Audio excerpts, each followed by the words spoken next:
Good evening, everyone, and welcome to week 3 of the Go Healthy class. Uh, I know we skipped last Labor Day. I hope everybody enjoyed your day off. If you did have a day off, if you didn't, I hope you still enjoyed your day. So I'm glad to be back with you on this Monday. As you can see on your PowerPoint slide, if you are submitting trackers, of course, you know those are optional. Your third tracker is due today. Let me see. Got a chat that just popped up. Catherine, I cannot hear. Can everyone else, or can someone else let me know if you can hear me? Because Catherine, that might be on your end. So if just at least one person. Okay. So Ted said he can hear. So Catherine, it's something on your end that the audio is not working. I'm not that good with technologies. You might, I would suggest maybe, leave the meeting and come back in looking at the audio feature before you go back in. Okay. So hopefully that helps you. All right, just like usual, I do have everyone's mic on mute. So if you get ready to ask a question or a comment, you can definitely either unmute your mic or you can send me a chat. Just like usual, I am recording the presentation. So tomorrow or the next day, once I do get it downloaded, I will send everybody the presentation. So we're going to go ahead and get started for the day. What we're going to do is we're going to start off like we do every week, discussing the success of not last week's action steps, but the week prior. So for 2 weeks, okay? We will then get to the topic of the day, which is discussing the fifth and final Go Healthy fundamental, the one that we're going to be targeting today.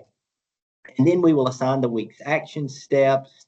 We will then introduce next week's tracker and next week's topic, and then next week's Go Healthy tracker. All right. And then we'll finish up answering any questions that you might have. All right. Let's get to 2 weeks ago when we talked about the action steps at that time. And if you do remember, 2 weeks ago, we talked about the fourth fundamental of the course, and that was controlling portions of your grains, your proteins, and your dairy as one strategy. And then the second is using meal replacements as an option. But first, the first strategy when it relates to portion control is looking at your protein foods, your grains, and your dairy and making the right swaps. Okay. Remember the protein foods, the My Plate tip. You remember the My Plate tips, that's what really helps give you guidance on the quality, which will also help with the, calories in that quantity of that food. So with the protein foods, we talked about varying your protein routine. Remember, you get protein from both animal sources and from plant sources. Of course, with animal sources, you want to make sure you go lean with those animal sources. And then plant sources of proteins, kind of that vegetarian option would be like your beans, your peas, and your lentils. Okay. So varying your protein routine. With grains, the My Plate tip to give you guidance on the quality of that is to make half your grains whole grains. When you do make those whole grain or grains whole grains, that means you're going to get that dietary fiber. Okay. And then you have dairy, your dairy products. Okay. And the My Plate tip there for its quality is to move to low fat to fat free dairy products. Okay. And then we also gave examples 2 weeks ago of making swaps within those food groups, like we said with protein. You could swap in, say, ground turkey breast and swap out ground beef. You could say go the vegetarian option and swap in beans and then swap out, beef, for example. When you look at like your grains, you could swap in maybe brown rice and then swap out white rice, where you also could swap in, say, whole wheat or whole grain bread. swap out that white bread. And then with dairy products, an example, you could swap in, that skim milk or fat-free milk and swap out that whole fat milk, et cetera, et cetera. So making those swaps can improve the quality, control the calories, et cetera, et cetera. So I have a question related to that. If you would like to participate, it says, what swaps did you make for the protein foods, the grains, and or the dairy food groups? If you'd like to give me an example of one of those or both or all three, you can. Any swap in, swap out. You can send me a chat, or if you'd like to unmute your mic.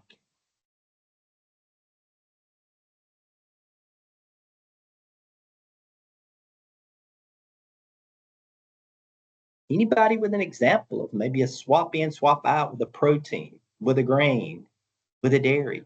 All three, just two, just one. Okay, I've gone back to skim milk. Okay, from what were you using prior to the skim milk? 2%. 2%. Okay, yeah. So you swapped in the skim milk, swapped out the 2% milk. And of course, if you see there, if you look at food labels, you're going to lower the calories and you're going to lower, if not eliminate, that harmful saturated fat. Good. Thank you. You what? I use Fairlife milk, which is ultra filtered milk, and it's lactose free, and it's got twice the protein and half the sugar of regular milk. Okay. Is it a full fat or is it a low fat or fat free? You can get it in skim, 2% or full. And I use the skim. Okay. Yeah. Yeah. So that's a good swap because you could have gotten the whole fat version, but you made the swap to the fat-free version. Good. Or skim version. Perfect. Well, it's got twice the protein and half the sugar of regular milk, so that helps too. Yeah, it's got more protein and with that sugar, milk and dairy products do have naturally occurring sugar. Of course, you got to watch some products, dairy products, because they can add sugar, which is a really bad thing. So yeah, thank you. Okay, we've got a few chats. Catherine, I think Catherine must have got her audio working. She swapped mayo to avocados, so I guess an avocado spread to mayos. Yeah, you could do that. Jason, a veggie wrap instead of a white wrap. Yeah, so that's a good swap in as well. No worries, Jim. Better late than never. Okay, and Catherine, she swapped in almond butter, swapped out peanut butter. So again, making those swaps. Perfect. All right. Well, thank y'all for chiming in on that. Does anybody else want to chime in on that before we look at that second strategy under the portion control?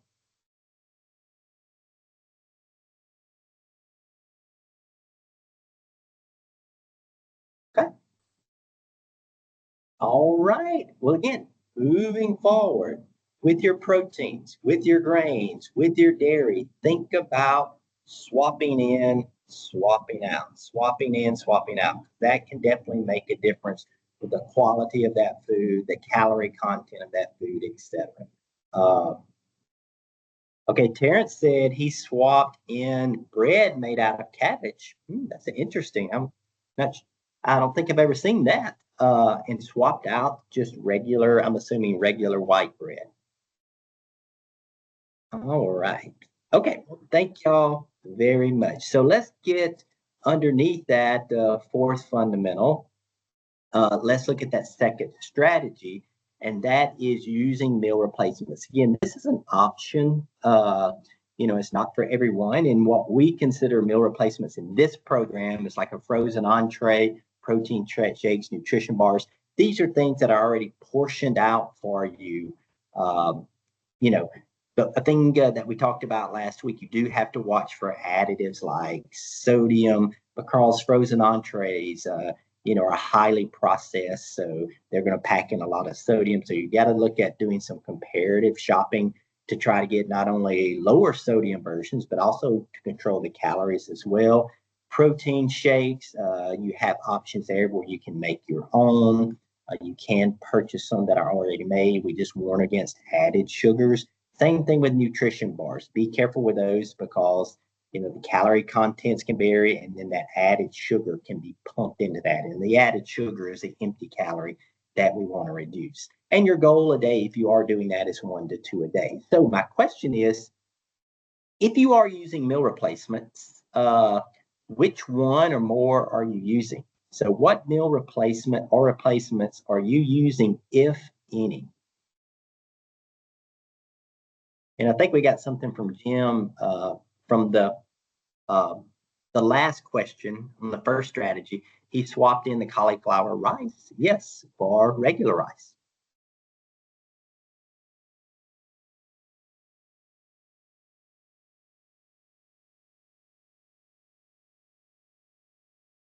Any comment if you are doing a meal replacement you would like to say? Okay, Casey, based on the previous question, lentil and pea pasta. So she swapped in lentil and pea pasta instead of the regular, I'm assuming, white pasta. I drink a cappuccino that's an ITG protein diet through Stern Cardiovascular, and I have that for breakfast in the morning, and it satisfies me to lunch. Okay. Yeah, it probably has a lot of protein in it as well. Yes, Okay. sir. Yeah. Yeah, that protein can really, really help satisfy you.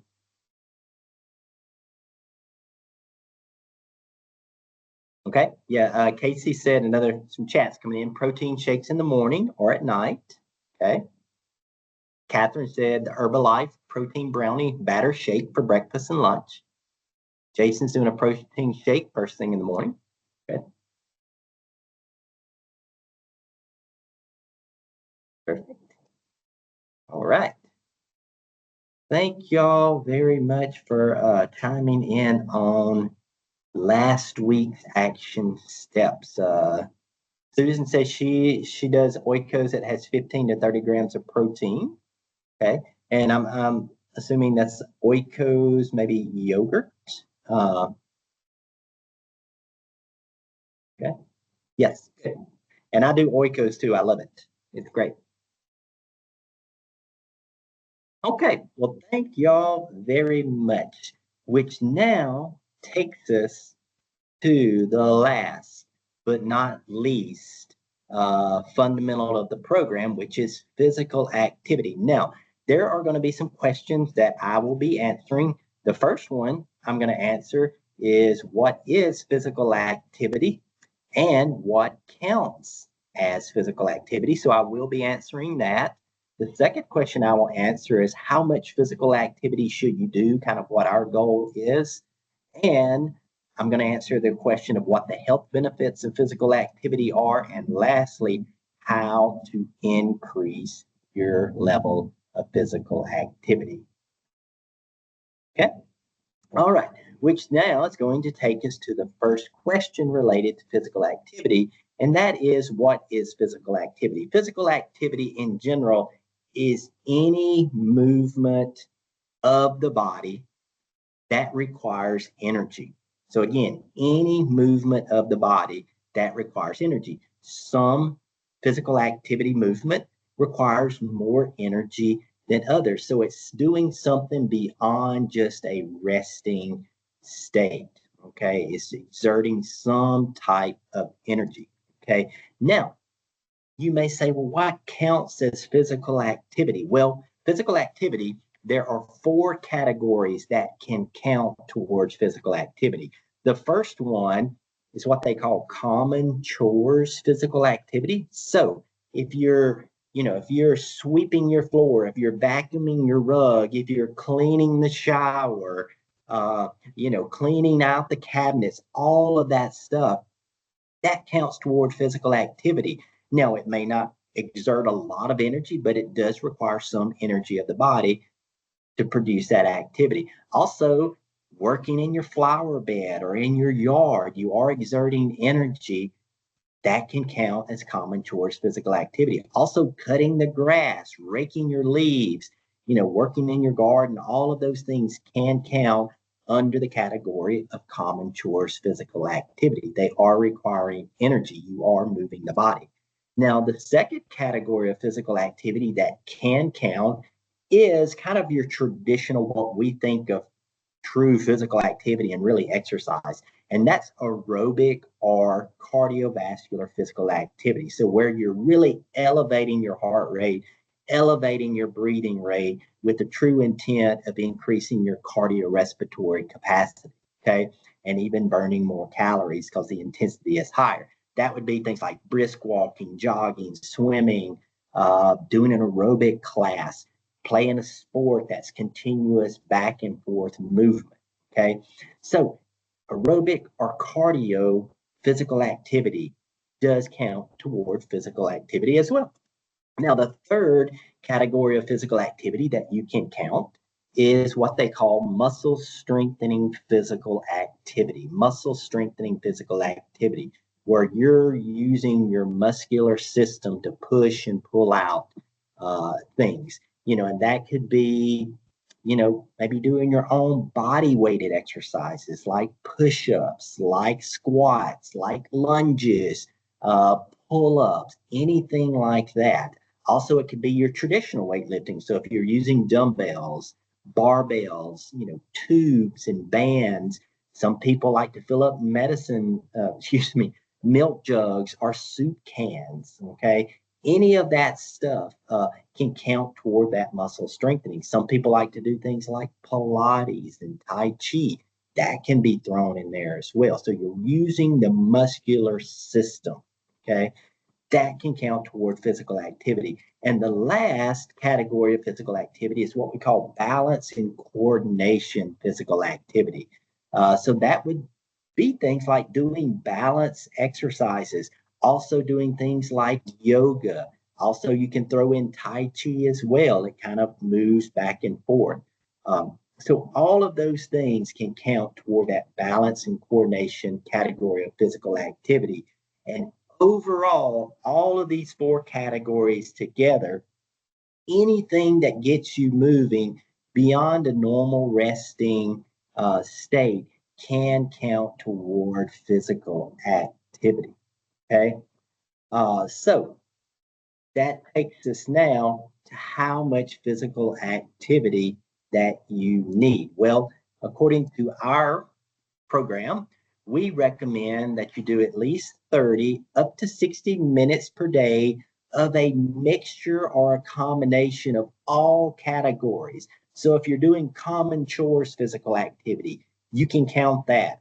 If you're doing that or true aerobic or cardio, count that. If you're doing muscle strengthening activities, count that. If you're doing balance and coordination activities, count that toward that 30 to 60 minutes. Now, if you want substantial health benefits, it is recommended that you incorporate two of the four categories.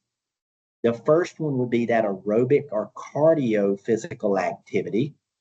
Okay. And the recommendation is to have at least 150 minutes per week of that moderate intensity or aerobic or cardiovascular activity. Okay. And the second recommendation here is to incorporate at least 2 days per week of muscle strengthening activity. Okay. So again, for substantial health benefits, think about at least 150 minutes a week of aerobic activity, elevated heart rate, breathing rate, and at least 2 days a week of that muscle strengthening. Okay. But again, overall, when you're thinking of that 30 to 60 minutes, those four categories can all fall into that. So, does anybody have any questions or comments based on what counts as physical activity? If so, you can unmute your mic. You can send me a chat.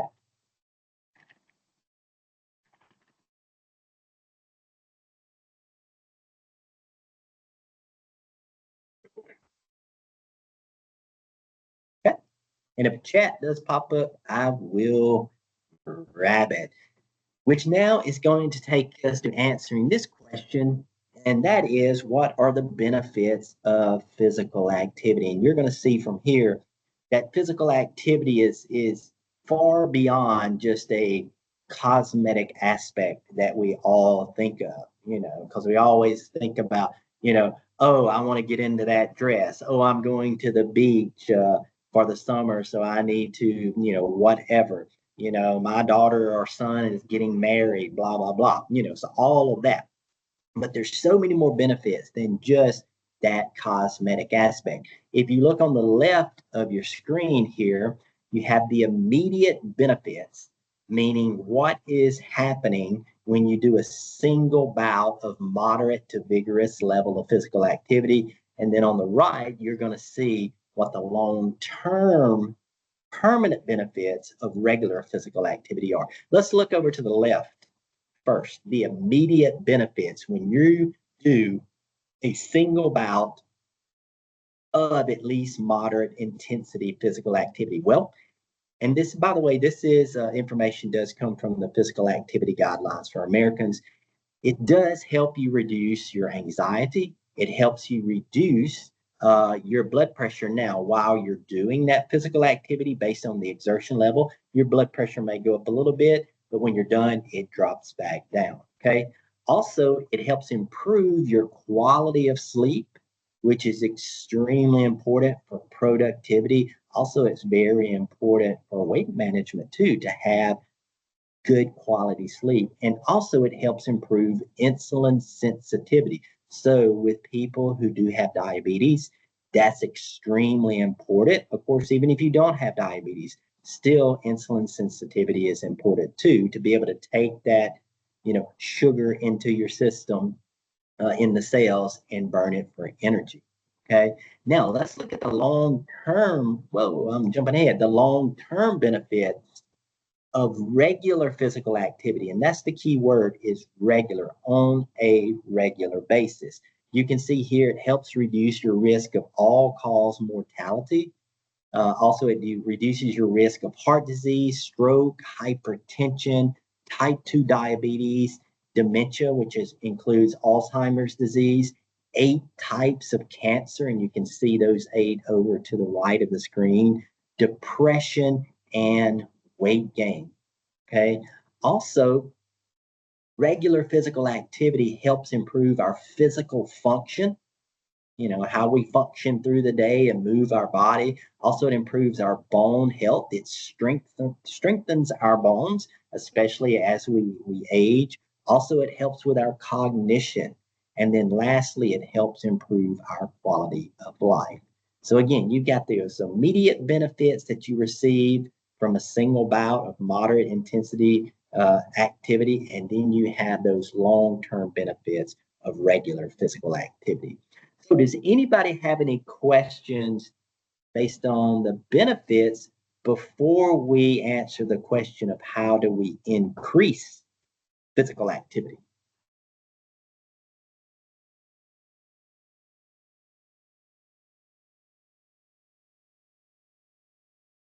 Okay. Well, if you shoot me a chat, I'll grab it when it comes through, which now takes us again, like I said, to that last question. How do we increase physical activity? Well, some tips here. I'm going to give you. Number one is to plan ahead. And I think just like anything, especially like with this course, and we're talking about, changing our diet, making sure we're making the right selections. It's very important to maybe plan ahead, like you're plan ahead for your meals for the next week. Plan accordingly as far as a grocery list, et cetera, et cetera. Same thing with physical activity. Especially if you do not just love physical activity, it's very important to plan ahead. Don't leave it up to chance that you will do physical activity. So plan, plan, plan. Also, a way to increase your physical activity is if you're just starting out being physically active, begin with just maybe 5 minutes, 10 minutes daily. Okay. You can do that. You also can perform multiple short bouts of physical activity per day. So you can definitely do that. Another thing is, and hopefully you had a chance to look at the email that I sent you today, but number one, you've got some physical activity ideas that you can do at home, work and play on page 13 in your booklet. And there's something called Move Your Way Activity Planner that can help you plan your activity. It can also help you know what you're doing is considered physical activity, kind of what we went over with those 4 categories. Okay. So hopefully you get a chance to look at that, and I think that can help you. Okay, Ted's in the chat said that cooler temps do make it more enjoyable to go on walks, and that's true because when there's really high temperatures, high humidity, we definitely have to be careful with that. Okay, and also to increase your physical activity, it's very important to overcome physical activity barriers. And I think we all have these barriers to physical activity, like lack of time, lack of motivation, lack of energy, lack of social support, lack of facilities, et cetera, et cetera. In that email that I sent you today, I also included, I think it's like 12 different barriers of being physically active. And underneath each barrier, I listed some strategies on how to overcome those barriers. So hopefully you get a chance to go through those because I think that can be very helpful. So look at those strategies on overcoming physical activities. Also, you can build a plan with professional guidance. I mean, I think it's very important, especially if you're a member of a fitness facility, if they do have an option to, maybe an initial meeting with a trainer or doing personal training. I think that's a great investment for you to do. Okay. Uh, so again, these are ways to increase your level of physical activity. So any questions or comments on that?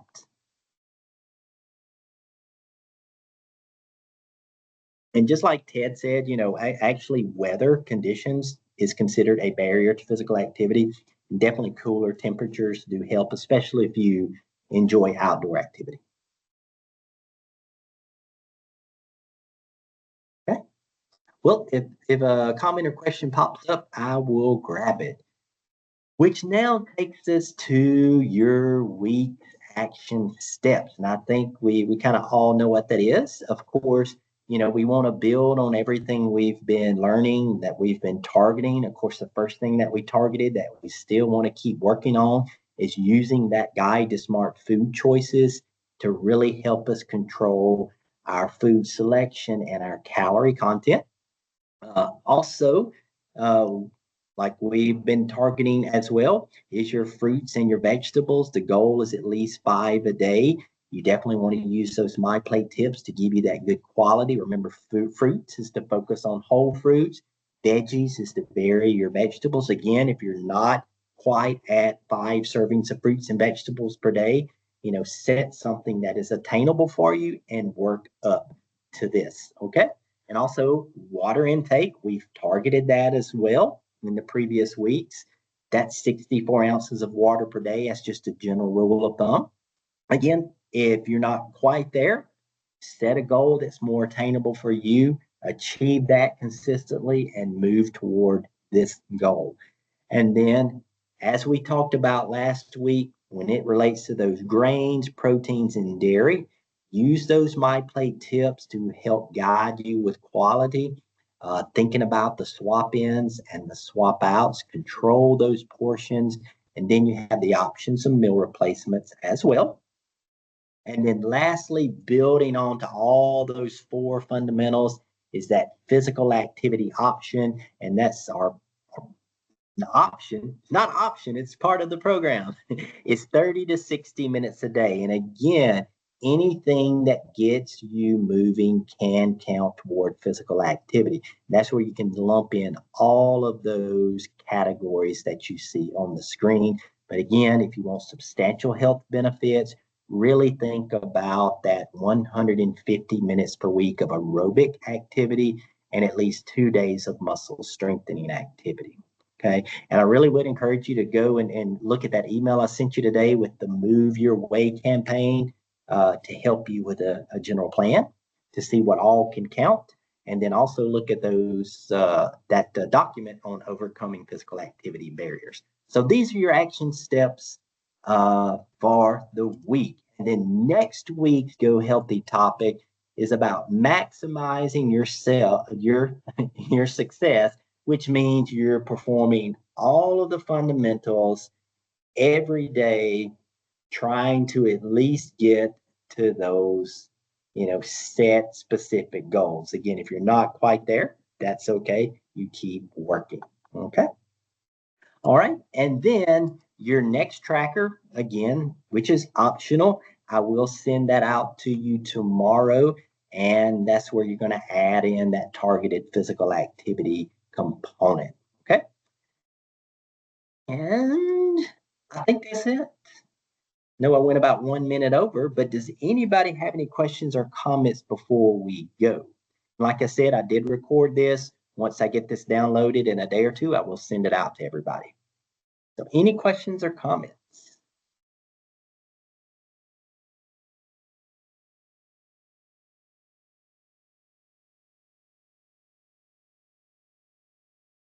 All right. You're so welcome. Thank y'all. Well, if you do have any questions or comments, please don't hesitate to reach out to me over email. Other than that, I hope you have a great rest of the week. I'll be looking forward to talking to you Monday, and I am going to quiz you on your physical activity and see what you did. Maybe if you overcame a barrier or two. Okay. So y'all have a great night. See y'all next Monday. Thanks a lot. You're welcome. Thanks. You're Bye. welcome.